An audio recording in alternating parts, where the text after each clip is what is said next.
I'm also playing a Wii game that I found Mm-hmm. at the thrift store, and it's called the Munchables. And it's a Mm-hmm. really cute game. It's very quirky. It's a lesser known action game released by Nintendo in 2009, Oh, but it it's a was developed Nintendo by game? Namco Okay. Bandai. But Namco Bandai, they changed their name to Bandai Namco now, They right? did. So, Yes, there okay, was some that's point when they confusing to flipped me. it. Yeah.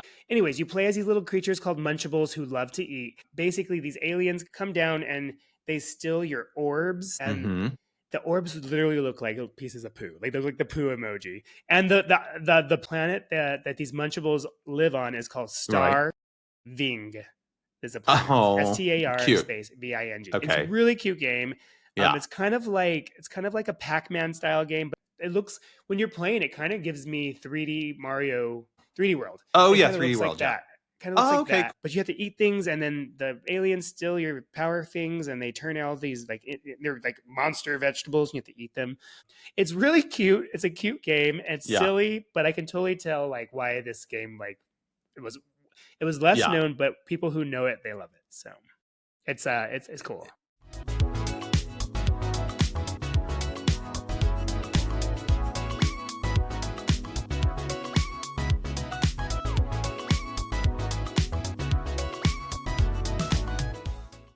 What's up, everybody? Welcome to this episode of the Out of Sync Gaming Podcast, the show where we talk about the games we want to whenever they came out, because that's what we're playing.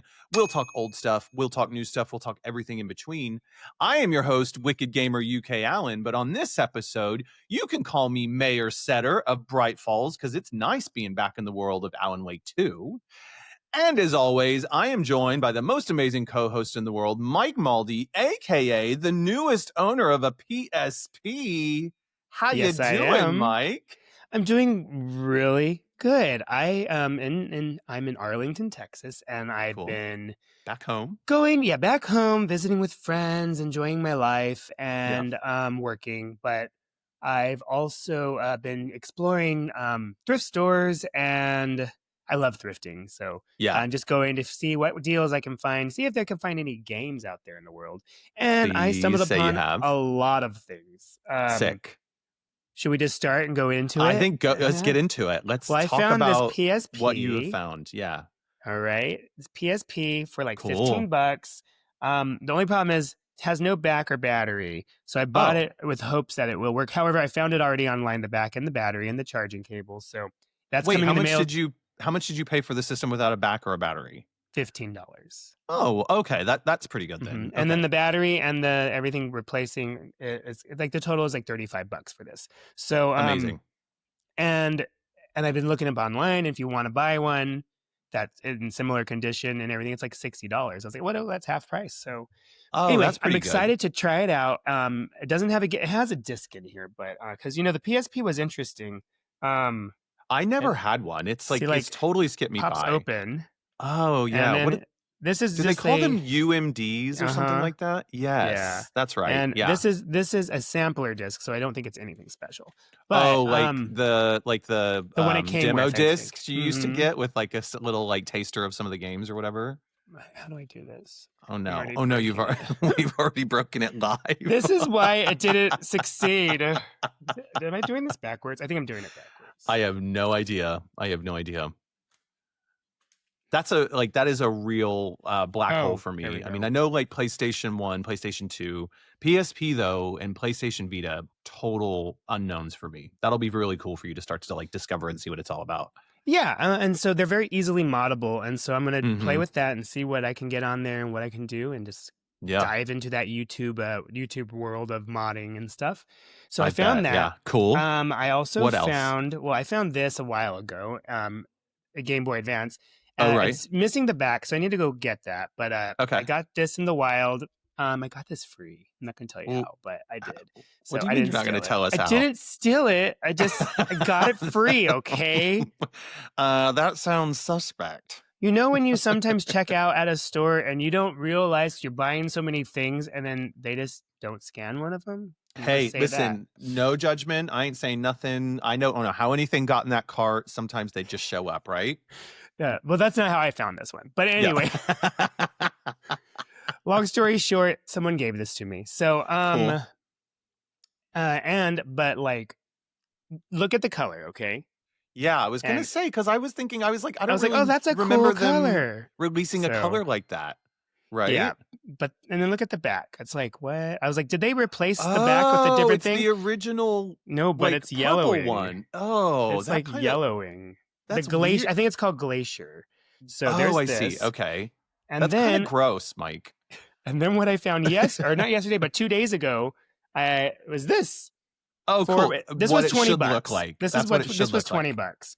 Yeah. That I found it for, and works fine Oh and everything. man. So, but Do you look, know these used to be the same color. that is incredible? That is, Because look at the back; it's very similar. yeah.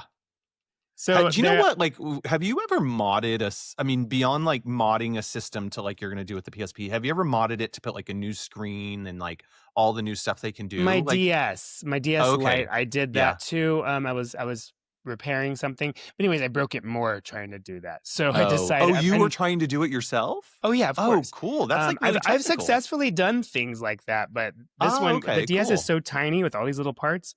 And I Yeah. was soldering and stuff, and I had everything good. Mm-hmm.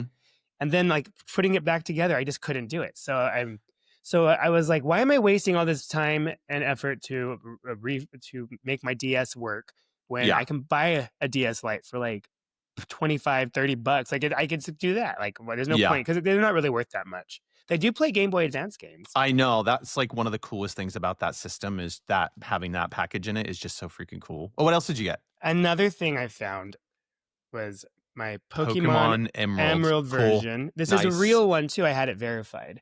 And yeah, this is worth 120 bucks. And I got it for It's nothing. 120 bucks for that? Yeah, they're valued so highly right now. And I got it for nothing. Like nothing. It's like, wait, how did you whatever. get it for nothing? Is this another one of those that fell into the cart again? No. Oh. This like it was just in a pile of games that were just like, hey, yeah, it's like all $5 or whatever. I'm like, okay. Which I got like yeah. I got like Aladdin. Let's see, cool. Aladdin, Game Boy Advance, Super Mario World Advance 2. Yeah, sick. And then I Love had a bunch game. of other games, but I don't have them right here with me. But there was like a bunch of Game Boy games, Game Boy Advance games, but they're all like really crappy titles. So I'm gonna try to sell those on eBay. And then yeah, so those are my little. And then I found a bunch of Wii games, which are really cool. So did you pick any up? yeah, I got like about 20 different kinds. So I've been just like looking at them and playing them again on my Wii. Really excited. Yeah. Is that the one you're bringing back over to the UK? Yes. I just have to buy a UK plug for it because they don't have the power adapter. Multi things. But all you have to do is buy the UK Wii plug and then it works fine. You don't have to like do any kind of a conversion or anything. Yeah, because the US one is on 120 volts. That's and then 220 over here, right? 220, 240. Yeah. And if you unplug that and just plug the original or even a aftermarket one. Oh yeah. And it works fine. The Wii itself doesn't matter. It's just that plug with the because if I remember correctly, the Wii had that gray brick plug on the outside, didn't it? Okay, so that will regulate it. Okay, yeah. Didn't it? Yeah. So were all of these accoutrement of finds that you just walked us through, was that at like different retro stores or was this all like garage sales or whatever? It was all at thrift stores. I did go to a really cool retro store called Game Over here in Arlington. They literally had everything. And me and the manager, we're just chit-chatting. I was like, so I have this. How much is this worth? How much would you give me for my Game Boy Advance? And she's like, oh, I would give you like $30 for your Game Boy Advance cash, or maybe a little bit more for store credit. Yeah. And I was like, well, they're always selling on eBay for like $50 to $60. So I'm like, why would I do that? But I might sell one of my Game Boy Advance because I don't need to. I don't even need any of them because. Oh, but come on. I mean, that whole we do. I want to keep one just so I can make sure, like, show people like this works great and I love it. Yeah. And when you were turning it on, that like noise of the Game Boy Advance coming on is so good. And did you see recently that Nintendo updated the Nintendo Switch Online app for Game Boy Advance? If you hold like a direction. Yeah, isn't that so cool? I love it when they do shit like that. It just makes it like all the feels come back from all the games. Pokemon. Oh wait, I thought. You were okay to open it. You were happy. Oh yeah, I put it in there. Okay. So. Oh man, watch it not work. It does. It's turned on. We heard it. Yeah, for the listeners out there, Mike has just inserted Pokemon Emerald and turned on his Game Boy Advance. Look at that. That makes me really happy, Mike. I'm so happy you found that stuff. Like, I think in the next conference we go to, I want to go and get one of the modded Game Boy Advances with like a nice new screen and like nice new the buttons backlit and all that stuff. Yeah, I think I do because I think just like I was just gonna say like having them around. I don't want to get loads of games, but there's a few games on it that I just want to play. It's just like that comfort food, right? It's just comfort gaming. You just want to pick it up in your hands and feel it. I'm not as big as a collector as you are. I don't necessarily have the draw, but there's like a handful that I'd love to have. But if you're going to collect something, like Game Boy is great because they're small and it's like you could have room for it. Where if you're collecting other things, it's like, oh, I got to get all this stuff and the space and the library shelves and bookshelves. But I was going to say, what was I going to say? It wasn't important, but sorry. Nice. So you had a nice you found a lot of new stuff. Or do you feel like you've got some more shopping left in you to go look for more things? I do enjoy the hunt. So, okay. Yeah. If I could go to work, I'm on call right now. Tomorrow there is an estate sale, and I was looking at the pictures, and it opens at 10, but I want to get there really early. But I was opening the pictures, and they have Sega CD, Sega Saturn. They have games, and then they have all Super Nintendo games, and their games are like a Super Nintendo game with the manual behind it. So they took care of their stuff. Not only that, they have all these Sega games, and there were some that are sealed. And then there's you need to definitely go. They had a Wii games as well, a bunch of Wii games, and the only one I'm really looking for is like what is it called? Twilight Princess and Zelda Twilight Princess and the other one, Metroid. So if I can find those Wii games, I would keep them. Fucking cool, yeah. That would be great. And they also have like 3 systems, like 3 Sega systems. They have a Sega Saturn system. They have a Nintendo system. And I'm like, they have all this stuff. And I'm curious on how much they're pricing these for, but I'm going to try to get there early. And one of the games I saw was Batman Returns. And a sealed for the copy Sega of CD? That, a sealed copy of that is like worth $800. So that's incredible. And it looked sealed to me. I mean, there weren't close-up pictures. It was like a picture of a bookshelf, and I was just looking at it like this. I love those stories that you hear. You don't hear so much anymore, but you can still find these stories of like people going either to a garage sale or a estate sale or something. They don't know what they have, and then they like get rid of like a inbox sealed original NES or something for like $80 or something, and you're just like, what? That's worth like $1,000 or whatever right now. So if you can go, please go. I'm going. But I suspect the estate sale, like they have people who cost things up. They kind of know these sort of things. So but they also want to get rid of things. That's true. That's true. So there won't. I think they won't be. They're not going to be eBay prices. They'll be, less. That's true. Yeah. If I did buy that and I got that Batman Returns, say for $50, I would totally resell it. I would have no use to keep a sealed item. Like I want to open everything, so I would sell it. And speaking of, when I was on the garage sales and doing thrift stores, I found like 6 Wii games that were unopened and sealed, and they're not really worth that much, but they're all worth at least $20-$25. And I'm like, do I want to open these or do I want to sell them? So they're on eBay right now. Check me out. Sick. Go support Mike's habit of collecting and flipping. He's the original game flipper. I love it. and I'm cheap. I make sure I price everything cheaper than everybody else on eBay because I'm like, I'm going to get rid of it. Like, let's make some money. Well, tell the listeners where they can go and buy your stuff on eBay, Mike. Mike Maldy, eBay. Maldy on eBay, though. Maldy. Get it right. Maldy. On eBay. Go and bid on some great games from Mike Maldy, the game flipper. Why not? Awesome. Yeah, let us know how that estate sale goes, because I'm so jealous. I would love to go over there, and we could I wonder if there's going to be like people you have to fight your way through and try to get good stuff. Well, there's a line. There's like a line you have to form. So my mom does these things all the time for like things. And so she takes her lawn chair or her foldable chair, sits out there and waits until it opens. And she said that she often sees these people in line. And when she sees them, she's relieved because they're there for games and they're not going to try to get what she's trying to get. So I was like, okay, I'm like, how early do they get there? And she's like, they get there at least 3 to 4 hours early. I was like, oh. And you're like, so I'm going to get there 3 hours early tomorrow. Oh my gosh, just like when you went to go get the Switch 2? Yep. Yeah, it's gonna be like that again. You're gonna get your And lawn if chair. anybody's in line, I'm gonna be like, bye. I'm just gonna go home. Like, Get I'm out of already here, filled. Felicia. Mm-hmm. Yeah, it's the one thing that I love, like, gamers, we love each other when we wanna talk about games like this, but we will kill each other when we wanna get Mm-hmm. those collections, that things that we're gonna buy. We are not your friend. Yeah, Get out of exactly. here. Get out of here. Yeah, I'm excited. But when I Yeah, do go, cool. I'm taking a big blue IKEA bag and I'm just right into it. I'm like, these are Dump mine, it in. and then I'll sort through it.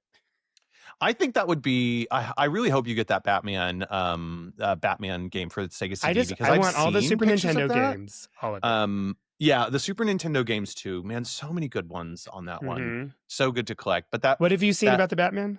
well, it's like one of the ones that it's one of the better ones. Like the Sega CD's library wasn't like it doesn't hold up that well, but I see lots of like videos on like the ones that do, and they Oh, really okay. like leaned into pushing the system's capabilities and the graphics and stuff. And that one typically gets like really highly rated. And I think that's probably why it costs quite a lot because it's Well, one of the better ones.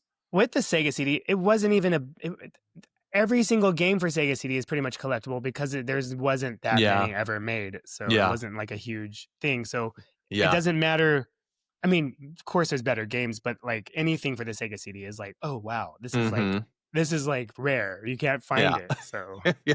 Did you ever actually play one when you were a kid? I did with our neighbors had a I don't know, I think they had a Sega Yes. Saturn. I think a Saturn or a Okay. Sega CD. I don't remember, but I played some. But they both use CDs, so Yeah. Yeah, I remember when the Sega CD came out because I was like, we've talked about the, systems we had when we were kids and stuff, but I was very much a Nintendo kid, and I was like, Sega's never gonna do anything with me. But then when the Sega CD came out, I got like really curious. I was like, what's this technology? And one of my friends from school got it and like went over to go play it. And at first I was like, oh, this is really cool. But then like really all he had was like the disc that came with it. And it was like Sherlock Holmes. Yeah, I This remember I weird played like Sherlock music. Holmes. Yeah, this weird like music CD that you like made a music video or something. I can't remember what it's called. Okay, so we had the same. So it was a Sega CD I tried. Yeah. Okay. And I just remember Sherlock Holmes was boring because it was like so fucking boring. it was a story, and you just read and you like kind of hit click you just clicked your response, right? It was like a I don't know. It was like choose your own adventure, point and click kind Holmes. of shit. Yeah, exactly. And I that was when I was first like, oh well, I wanted technology to like really like bust open gaming, and I thought like, oh, this is supposed to be the new thing. But then it was the first time I went like, oh, this actually is kind of shit. Like this isn't really doing anything. It's just it's not great gameplay. So yeah. But the Batman game is one that was talked about as being really good. So and because it was such a shit game for Sherlock Holmes, it's only going for like $12 to $20 on the interwebs. Unfortunately, dude, a sealed copy is a lot more, but okay. But if I mean, if you can get a full Sega, I don't know. Wait, I don't know why I'm saying this. Richard has one here. He's got all of his old Sega systems. I don't know why I'm thinking like I don't have access to one. There's, he's got a full Sega CD. He's got Dreamcast. I think he even has Saturn. Like he was I miss my Dreamcast. He was a mega Sega kid. So,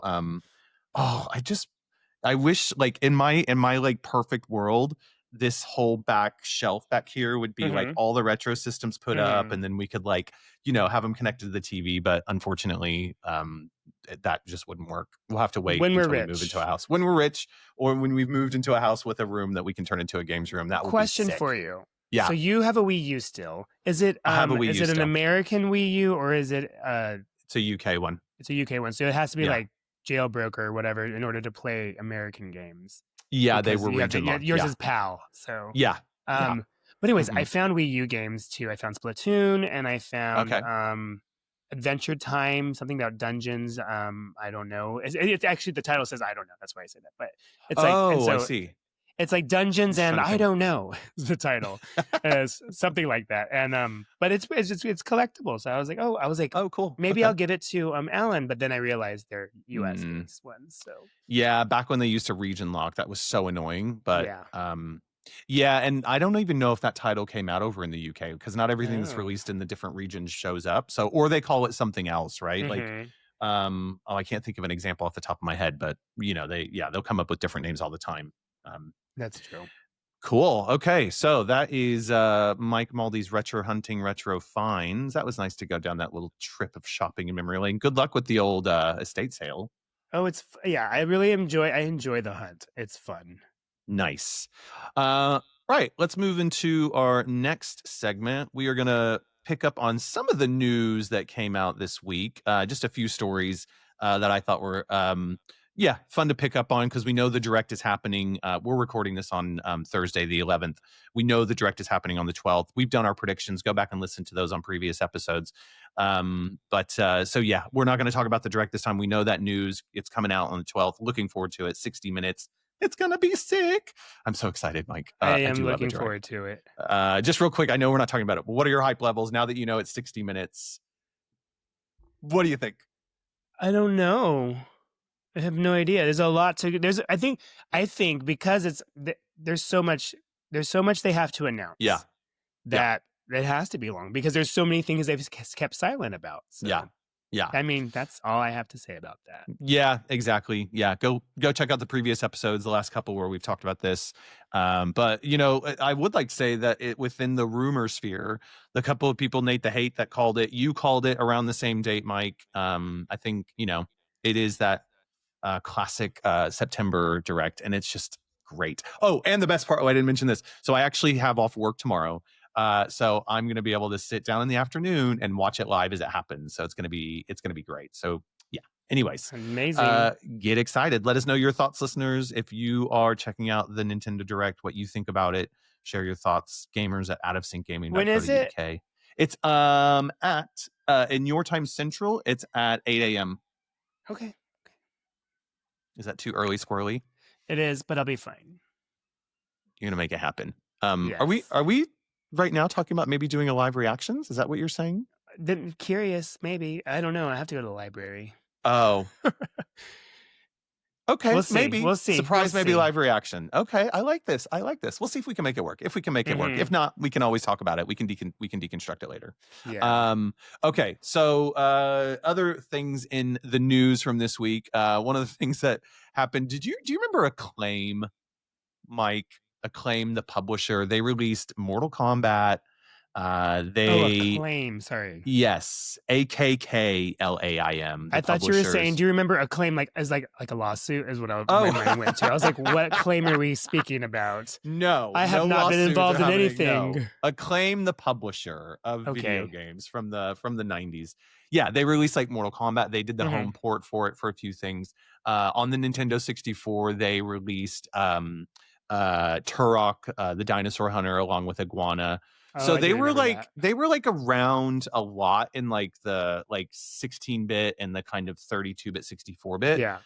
But like the thing with Acclaim, I think their biggest like hit was Mortal Kombat, right? That was probably the largest seller. Yeah. And it wasn't really even theirs, their game themselves. They just did the port. And I don't remember loads of games that they released, but I always remember thinking like, oh, Acclaim's fine, but they were just churning out the games. They were getting stuff out all the time. So you were always playing an Acclaim game at some point or another.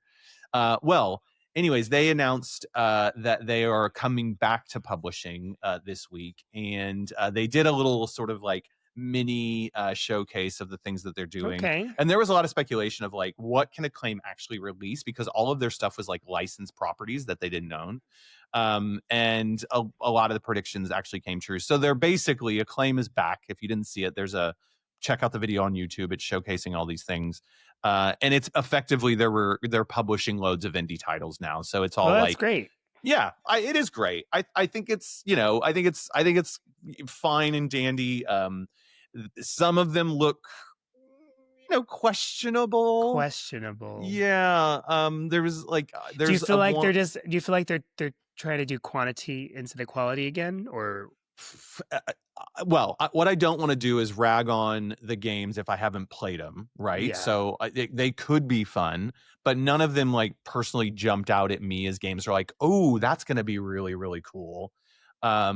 So probably in that space of just like finding stuff that they can attach the Acclaim name to, whoever. I don't know who's like in. Why don't just work on one title that is like super great in quality, and I don't know. It's just, maybe they just want to start making money now.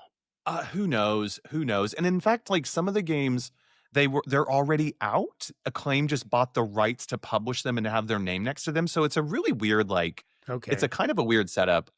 I think it was probably about 8 or 9 games that they announced, all sort of pixelated graphics or retro kind of graphics.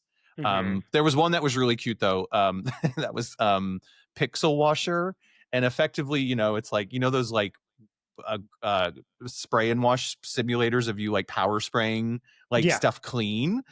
They basically pixelated that and then turned it into you being like this really good like cute pig that's going around cleaning loads of stuff. So it's like this you're a filthy sort of, animal that likes to clean. exactly, okay, like a pig going around cleaning all the mud. So yeah, it's that one looks kind of cute and one I could like I could see you liking it actually in a way. There was something about it I was how dare like, you think no, you know me? no, in a good way. I was like, I could see the graphics of this thing being Think something I'm a nasty pig like. or something? Don't get me started with that. I can't go down that route. There was so many jokes that I wanted to say. Calling me fat. You oink oink piggy you, Mike. Oink oink. No, none of that, Mike. None of that. I would like it though. I do. It is cute. Yeah, it does look adorable. So I don't know. I think the whole like run up to Acclaim posting on social media saying get excited about this stuff. Get excited, we're back. Acclaim is back. Like it's a little bit of a push to say Acclaim is back. But look, I don't begrudge anybody helping indie games get out there. Go on Acclaim, do you evolve? Happy that you're back. It was just a bit of a wet fart. One of those where you're just like, great, thanks. That's the imagery there was really too much for me. Sorry. Yeah, it's disappointing.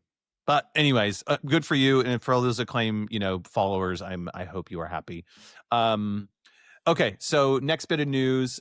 This one gets me really excited, and I wonder if this is actually going to be something that shows up in the Nintendo Direct tomorrow. Okay. But this is from VGC Video Games Chronicles. This is Chris Scullion who wrote this article. Effectively, all 6 RE Engine Resident Evil games, including Requiem, the one that's just been announced and coming out, are reportedly coming to Switch 2.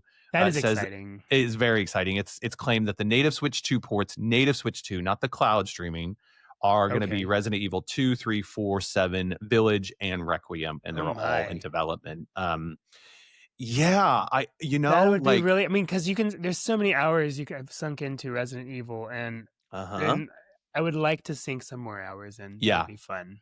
I think so. That would be, I think for me, that would be probably the way that I would most likely play them. Which is weird because we've got a lot of them on the Series X and the PlayStation 5 where it's going to like show up and look the best. But when it looks too good, you get too scared. Exactly. So in some way, if it's like pared down a little bit and seeing it on the machine, like, on the Switch, then that could be a way to do it. But what if you're like playing in handheld mode and then you get scared, you throw your Switch? Like, ow! That would be the worst. It's like behind you, you're like, oh. Could you imagine? Oh, it's like, do you remember I broke my Switch too. That'll be Resident Evil. That'll be the new reports. Remember like when the Wii just first came out, when people were like getting excited and they'd end up like throwing their Wiimote at TVs and they'd break? That'll be like the new version of like the broken TVs. Resident Evil breaks Switches to break Switch 2s all over the world. On the train. Could you imagine? Oh my days. I think, and I think, we talked about in the last few episodes of this kind of like back and forth of like, are ports good on Switch 2? Are they not good on Switch 2? And, it's starting to see that like, actually they're not as bad as we think. The Star Wars Outlaws is getting super praised for it. And that gives me hope for the Elden Ring one. And then, so knowing that actually that people can, pull some juice out of the Switch 2 in a way that, a lot of people are saying is really, really good. I think these Resident Evil ports, it sounds like a no-brainer to me. I mean, why not? Especially the older ones, like, why not? Like, some of those are the best titles for Resident Evil, so. Oh, 100%. Really good. Did you ever play any of the remakes that have been released? And I don't think I played the remakes, no. I played one on, I think, Resident Evil 2 on the Switch I had bought. It was on sale a long time ago. Oh, okay. So the original I know version. 4 is the better one. So, but no, none of the remakes. Okay. Oh, sidebar.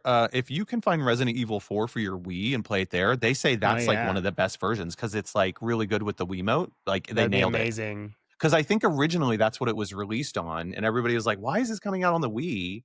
It was GameCube.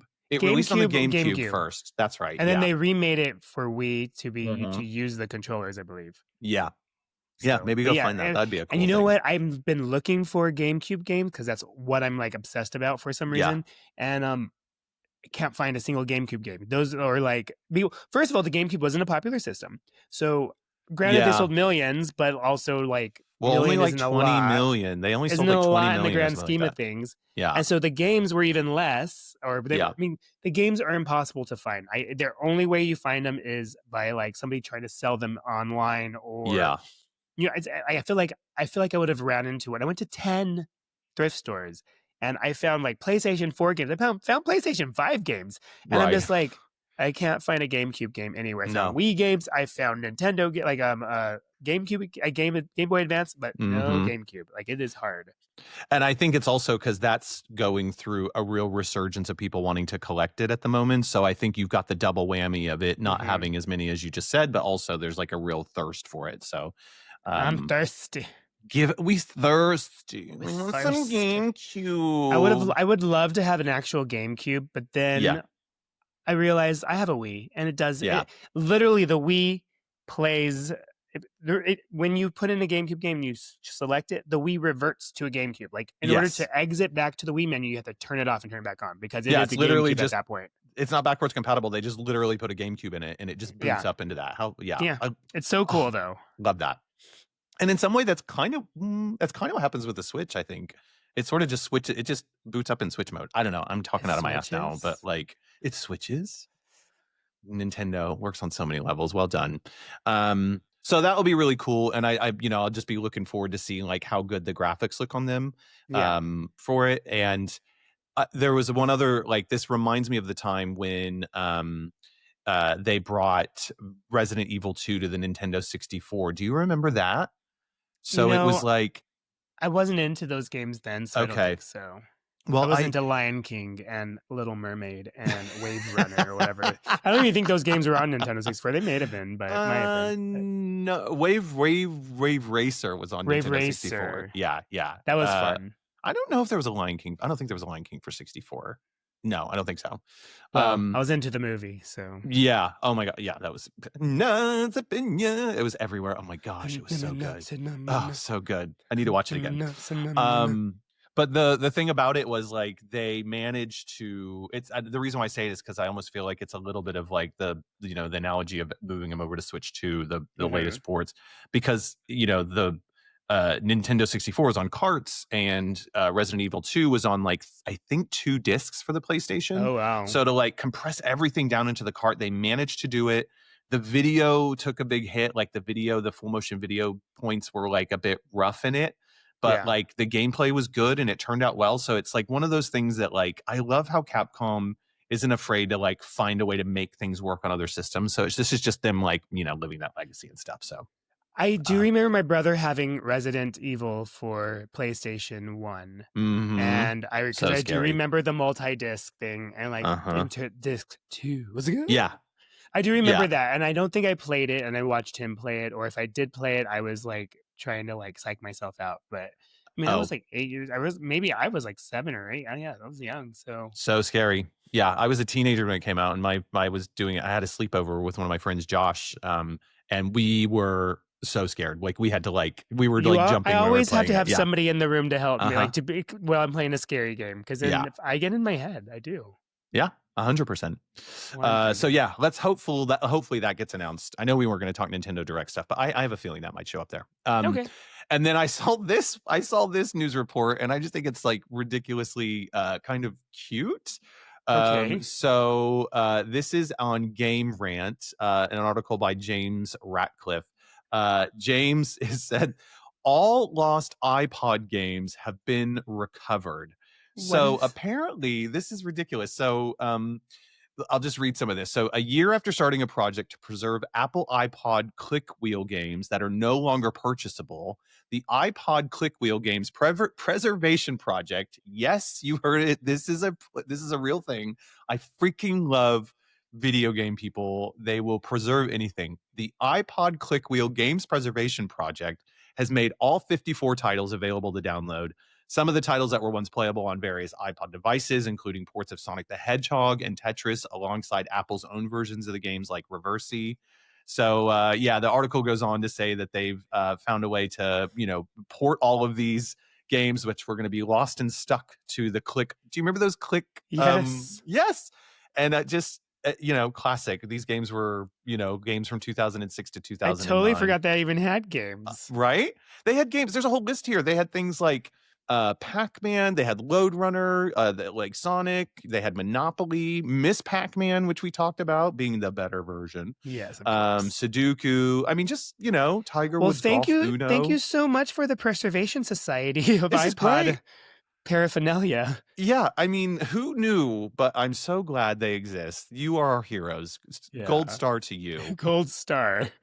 Don't think I'll play it, but if I ever find an iPod in my little adventures, maybe it'll be worth putting those games back on there. I kind of want to play them now, though, because this group of people put all this work into it. I feel like we owe it. That is them. Cool, though. I mean, you would think Apple would have had a preservation area for their stuff, like Nintendo does. They preserve everything, and so anyway, maybe they do.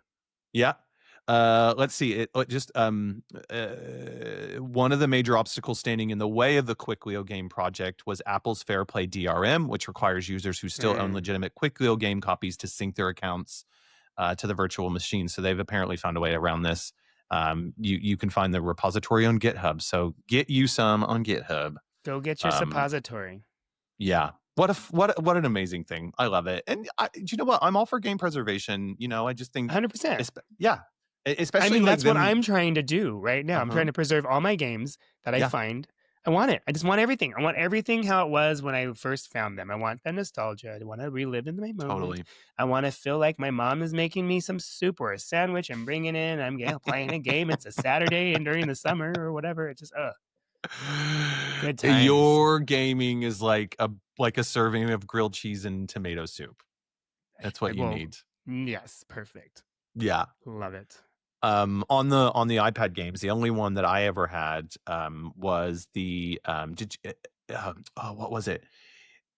I think it was like Evolve or something like that, or Evolve. Oh, it was like you basically start off as an amoeba in the ocean, and you have to go around and eat other things to grow. It's all kind of cute graphics, and then eventually you evolve and grow, and your cells divide. You work your way up the food chain, so you become a fish that can eat smaller fish, and then you have to dodge the bigger fish. But it's all done on the turn wheel thingy, and it was such a cool thing to play. I never really played it all that much, but that was the only game I had. So that is interesting. Yeah. I mean, I like it.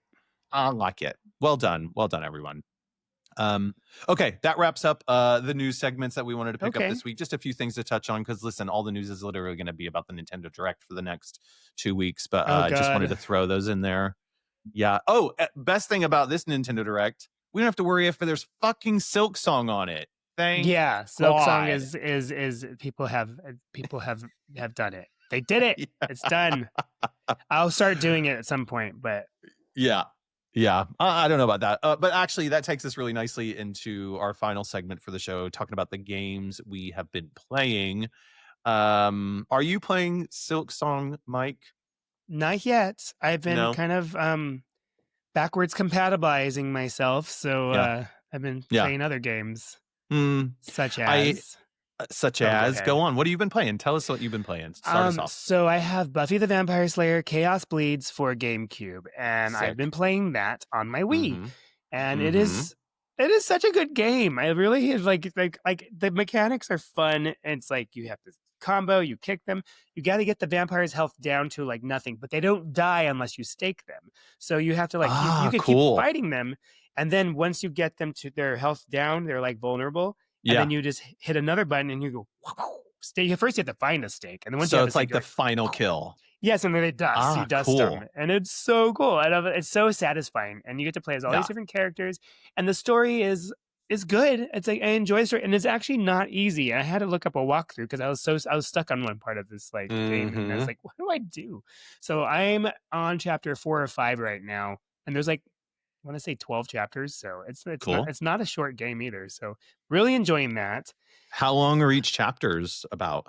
it depends on how long it takes you to beat it. So one Oh, I chapter took me see. 30 minutes, and Okay. and at the end it tells you like if you found what secrets you found, like 4 out of 5 secrets Oh, you found, cool. Okay. and it'll tell you how long it took you to beat that chapter, Yeah. and it gives you a rating, like are you a slayer or are you a watcher or are you an apprentice or whatever it is. Okay. And so it gives you like a rating at the end of how you did. So now I'm like, oh, I didn't find all the secrets. So I'm like, do I want to really go play another 35 minutes into this chapter again?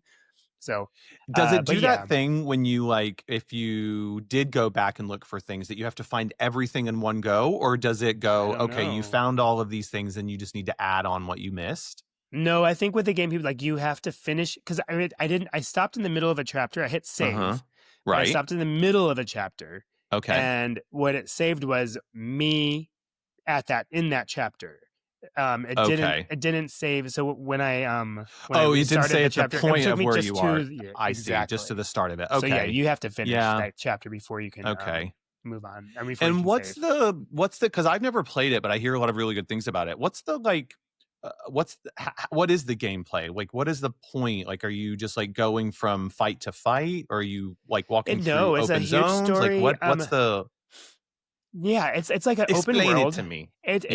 Every chapter has its own open world area.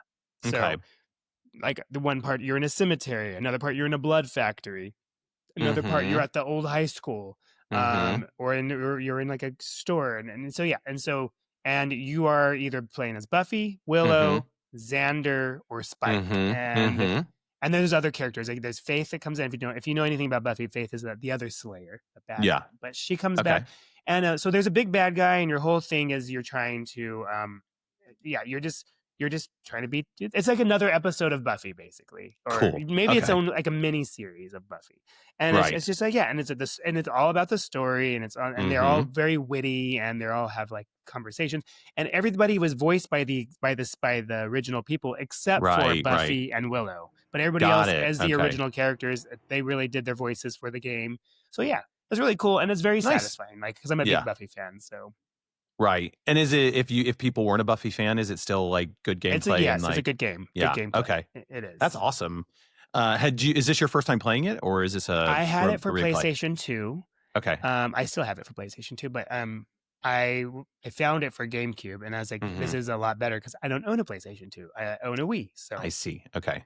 Yeah. And that's why I'm doing it. And also the GameCube graphics are better than the PlayStation. Yeah, I was just about to say this was the time when actually the GameCube was like really powerful. That was like the last time a Nintendo went for like super powerful system to try and compete.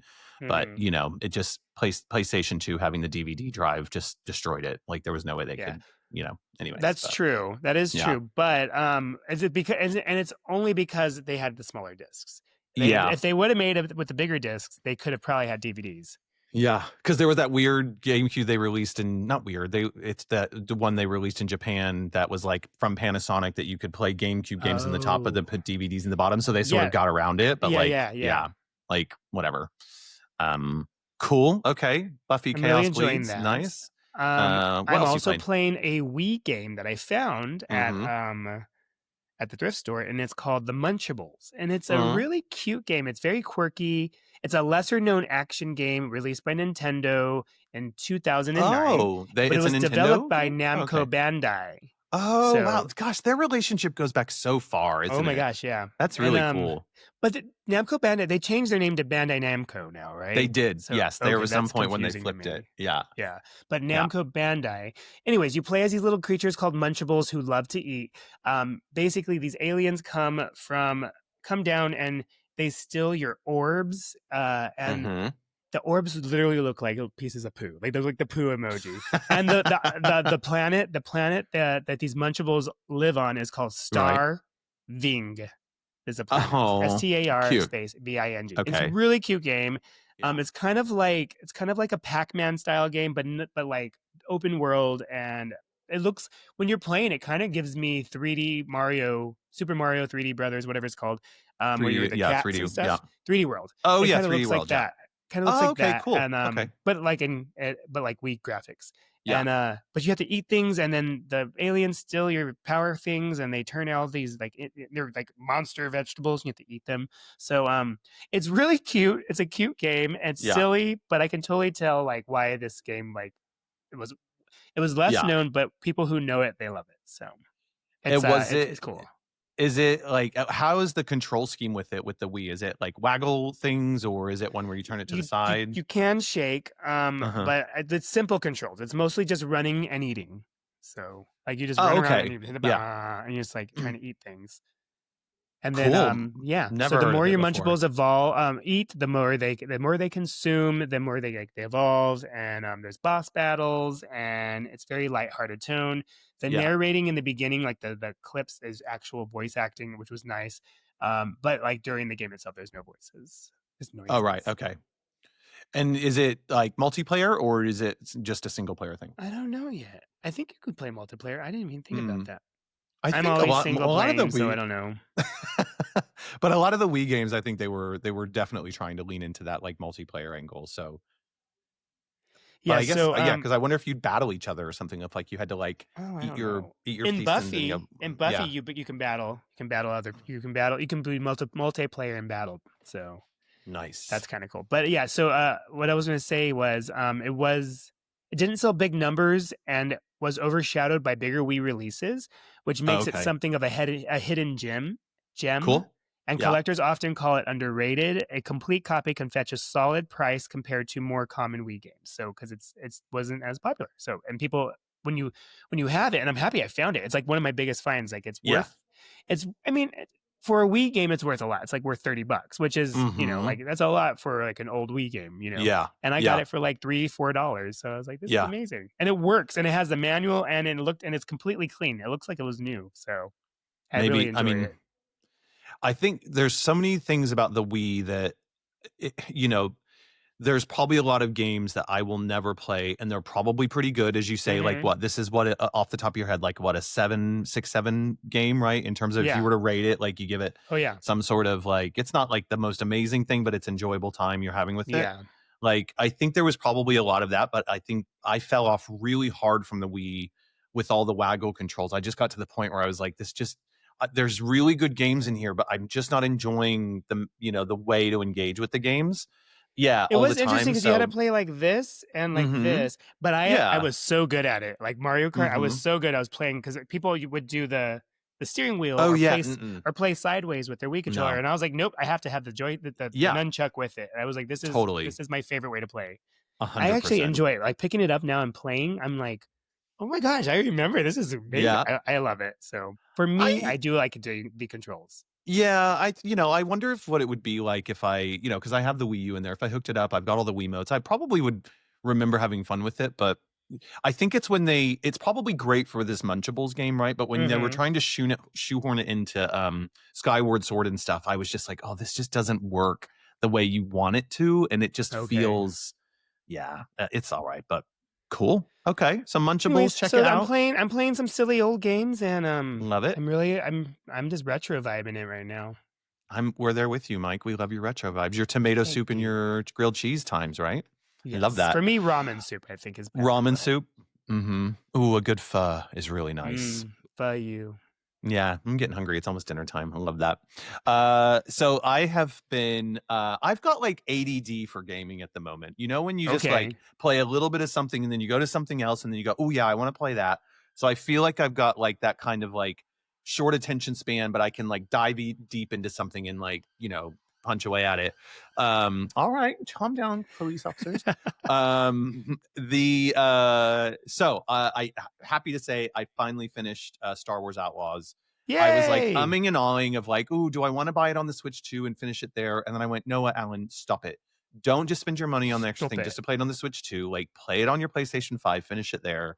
So I was a good, responsible gamer, and I didn't buy multiple copies. Were you satisfied with the ending? I was so satisfied with the ending. Good. I think that is one of the strongest parts of this game. Oh, that's amazing. I think, yeah, it really was. I think they're like, I'm gonna write a full review because I really love this game. I really fell in love with it. But I think overall, I've talked about this on previous episodes, so I'm not gonna go rehash everything. But the ending, I think, really sticks the landing for me. Because largely what I loved about this game was the story of Kay Vess. I think she's one of the best well-written Star Wars characters that I've come across. I think she's grounded.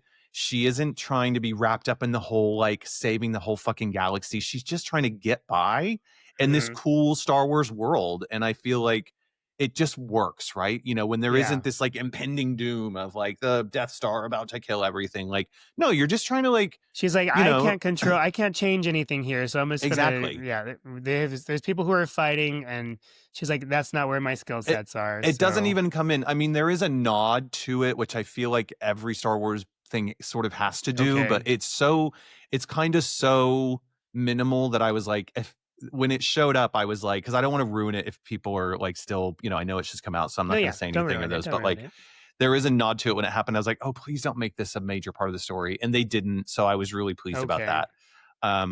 But, you know, ultimately it's really about like Kay, you know, discovering stuff about her past, going on these journeys to like, go through the different factions that she has to do, being a scoundrel, as people say. I know that everybody hates that when they say that word, but it is what it is. And you meet a lot of really good characters, and I think they resolve it. So for the story itself, I think it's fantastic. If you haven't played it and you've got a Switch 2 and you're looking for a new game, I cannot recommend it enough. And if you're a Star Wars fan, it's like it's a no-brainer. I think so too. Yeah. And I think one of the things, there's no lightsaber in this game. Like, it's not about the Jedis. Like, just go down the path of a really great Star Wars story and game. It's Love it. Not everybody's gameplay, but I think it's worth it. Stick to it. So yeah, glad I finished that one.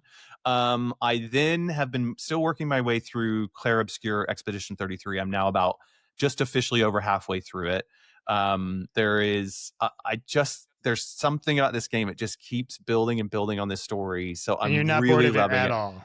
I'm not bored of it. I'm going to be full honest here with all the listeners, though. I have switched to story mode because I know the mechanics of this game are one of the things that are really interesting. What does that mean? So, I don't know what that means. Well, it's basically easy mode in a way, because it's there's story mode, and then there's like challenge or like gameplay mode or whatever.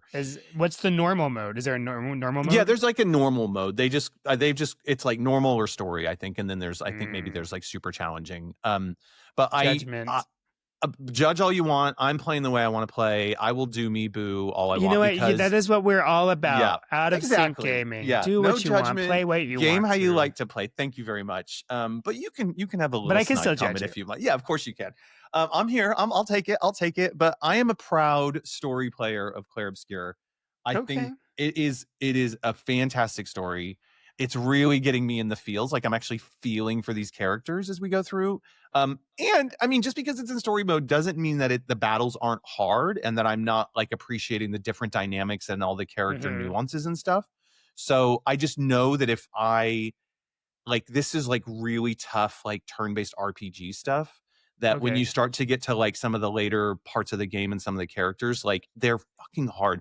And I just know I do not have the patience for all of that. Like, you know, when you like some of those old, like, where you'll battle, you'll get the health bar down to this, and then they do this huge big attack, and you're like, and you have to start over, and it's like a 45-minute battle, and I'm like, that is really annoying. Yeah, but when you do win, it's satisfying. Oh, but I still feel satisfied when I win, because they're not like, they don't just like make them super duper easy, but it's the right choice for me, and I'm loving it. So I'm gonna get through the second half. If it makes you want to play the game, then great. Yeah, and I think it's worth it. Like, I think these people, the developers who did this, they've created something really special, and I hope a lot of people do play it. It's definitely going to be in my top 2 or 3 for game of the year, I think. Nice.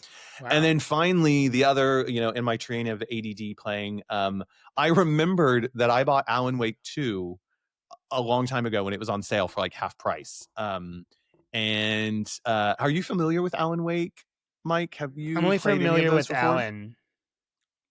I'm only familiar with WckdGmrUK Alan. No relation to Alan Wake, sadly, or maybe not. He's kind of psychotic.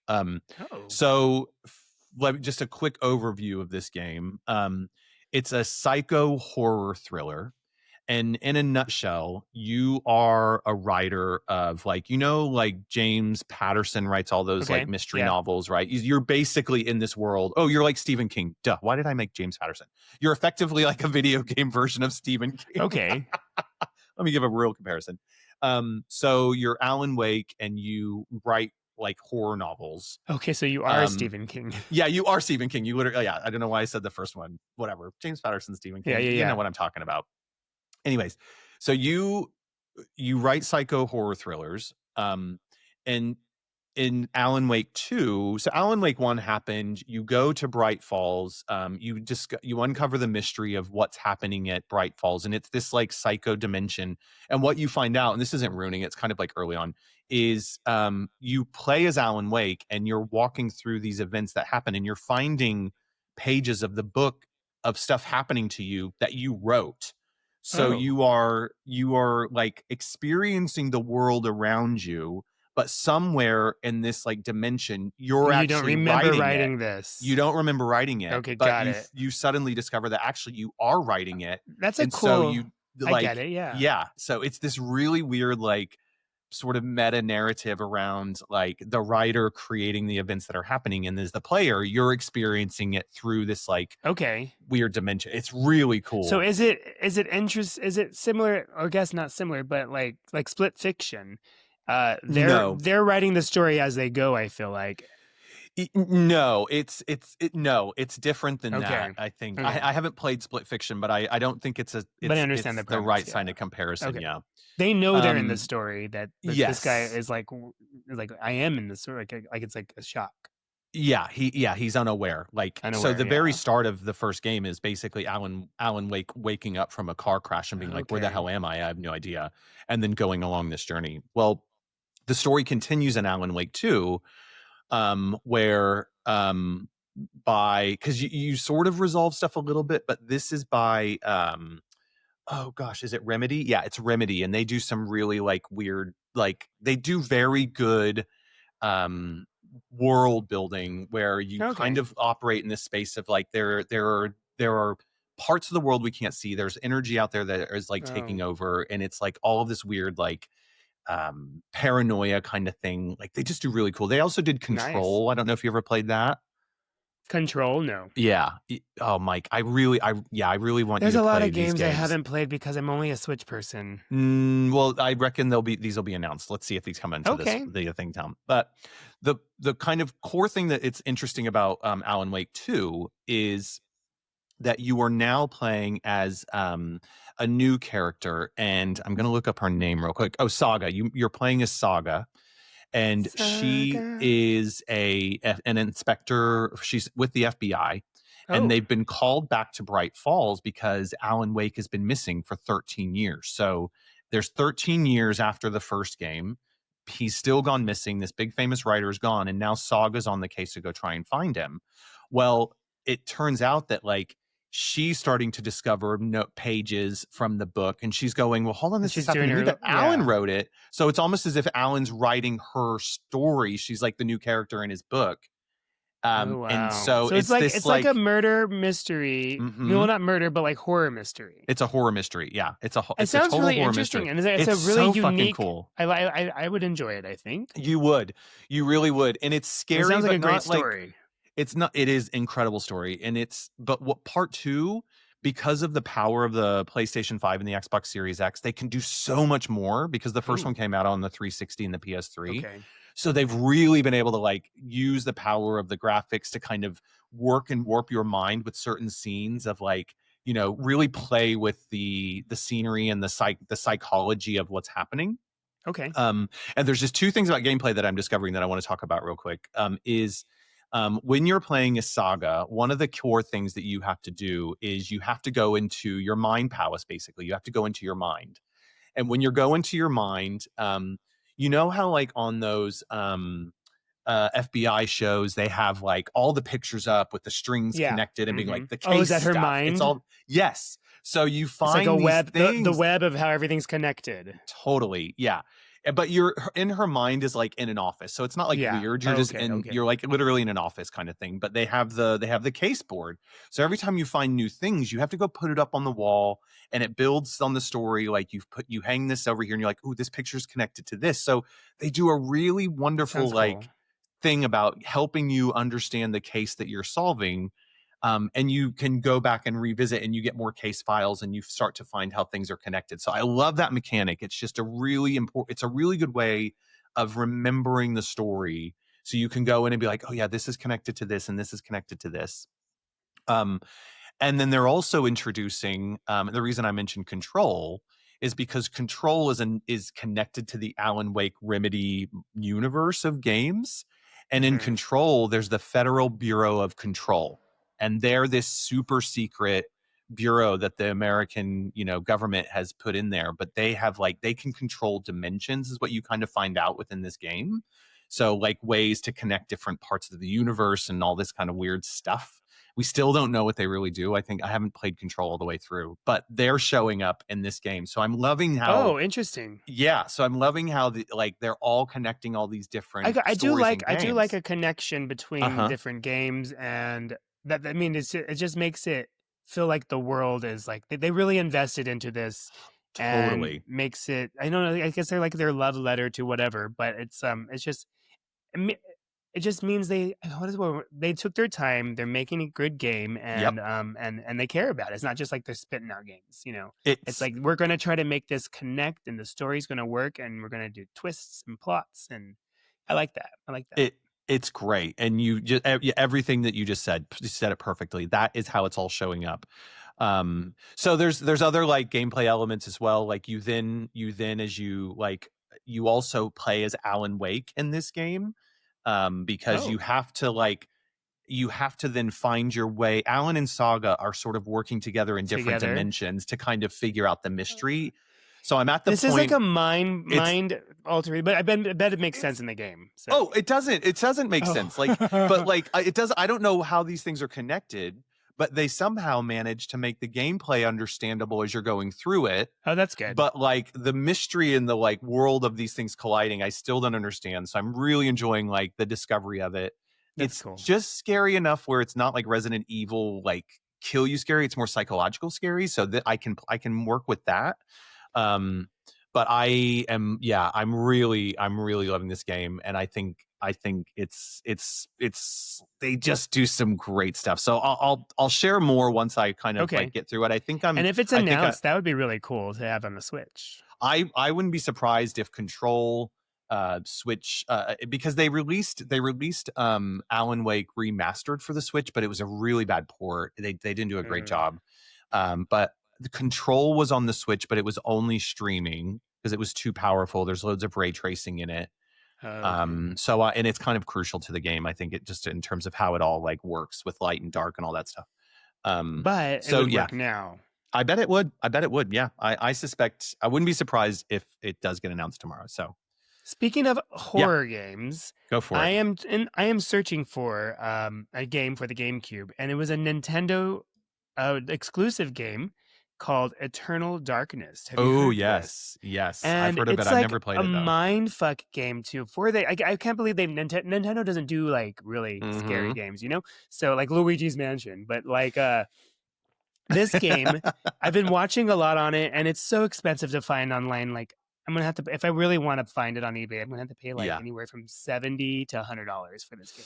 Yeah. But it's really good because from what I understand is you'll play as this woman, and and it gets in your mind, and then all of a sudden you'll open a door and you'll walk in, and then you're missing a head, and you're or on purpose it'll be you go to hit save the game, and it'll be deleting file, and you're no, it messes with you, and in the perfect way to where everything is just you don't know what's going to happen when it happens, and it's and the screen will start shaking because it's you're feeling the darkness and the scariness, and you're oh my god, I'm not doing this, but why is my character moving the wrong way, and So I was I really need to find this game. So that's a scary game that I am looking for, and I might fork out the money and then, or maybe I'll just homebrew it or something, but I would love to play it. It sounds like a really interesting that's one game. that everybody wants to show up to GameCube on NSO. Everybody's that would be please really cool. Release it, because it's I've never played it, and all the things you just talked about, I've always been oh my gosh, how did that work? So yeah. Well, good on Nintendo. They had why don't they do more games they they are. I love Nintendo, and I love that. I love their characters. I love the cartooniness of it. I like the kid aspect of it, even though it's I will play it still. Yeah. But branch Do out a some little more, bit into yeah. like something a little darker, Yeah. Yeah, put it out there. I think I mean, that would be a great. Bayonetta is kind of dark, so Yeah, but that definitely moves into the adult space. I mhm. think they did Emio, the Smiling Man. They released that, I Oh, think, late last year, but that was like back on the Famicom Detective Club series where it's like a point and click adventure, but it has some like darker themes to it. But yeah, they don't often. Wouldn't that be cool if they were like, we're going to release Eternal Darkness on the NSO, and we've just announced a brand new version for Switch 2? That would be sick if they really start to pull into the back catalog. yeah, Would love that. Come on, Nintendo. Give us what we want. 100.